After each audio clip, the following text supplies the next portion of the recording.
আমরা অনেক সময় মনে করি আমরা ইবাদত করি আল্লাহর জন্য, আসলে কি আল্লাহর জন্য? আমাদের নিজের জন্য।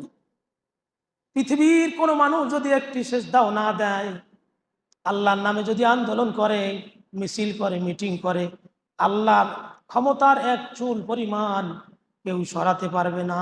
পৃথিবীর কোনো মানুষ একটিবারও যদি আল্লাহকে ডাক না দেয়, আল্লাহর মর্যাদা কখনো কমবে না।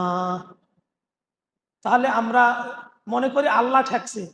ঠেকছে কেডা? এটা দেখবেন কিয়ামতের সময় কে ঠেকছে। আল্লাহকে যে ভুলে থাকি, তা দেখা যাবে কে ঠেকছে তখন।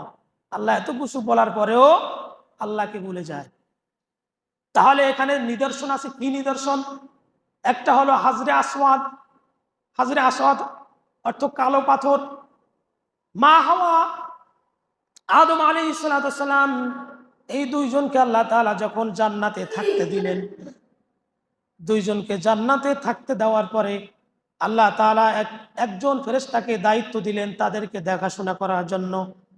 কিন্তু এই ফেরেশতা তাদেরকে দেখাশোনা করতেন জান্নাতে, কিন্তু ফেরেশতা নামাজে দাঁড়িয়ে গিয়েছিল। এই ফাঁকে দিয়ে শয়তান সাপের এবং ড্রাগনের মুখে করে জান্নাতের মধ্যে শয়তান ঢুকে পড়ে গিয়েছিল। এই কারণে আল্লাহ তাআলা ফেরেশতা সহ আদম এবং হাওয়া আলাইহিস সালামকে পৃথিবীতে পাঠিয়ে দিলেন এবং ওই ফেরেশতাকে আল্লাহ তাআলা অভিশাপ স্বরূপ পাথর বানিয়ে দিয়েছিলেন। সেই ফেরেশতাকে আদম এবং হাওয়া আলাইহিস সালামকে দেখাশোনার দায়িত্ব দিয়েছিলেন। ওই ফেরেশতা তার দায়িত্বে একটু ত্রুটি হয়েছে, এই কারণেই আল্লাহ তাআলা তাকে পাথর বানিয়ে পৃথিবীতে পাঠিয়ে দিলেন। এটার নাম হলো হাজরে আসওয়াদ। এই হাজরে আসওয়াদ হলো একজন ফেরেশতা, এটাকে আল্লাহ তাআলা পাথর করে রেখেছেন।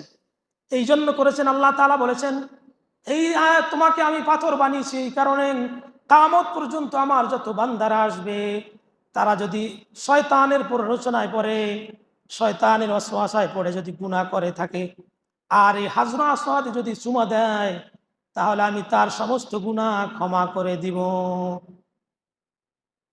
তোমার দায়িত্ব। এই হাজরে আসওয়াদকে বলেছেন কিয়ামত পর্যন্ত সকল মানুষের গুনাহগুলি তুমি শুষে নিবে। গুনাহ সুস্থে সুস্থে বনি আদমের এই পাথরটা কালো হয়ে গিয়েছে, এই জন্য এই পাথরের নাম দেওয়া হয়েছে হাজরে আসওয়াদ।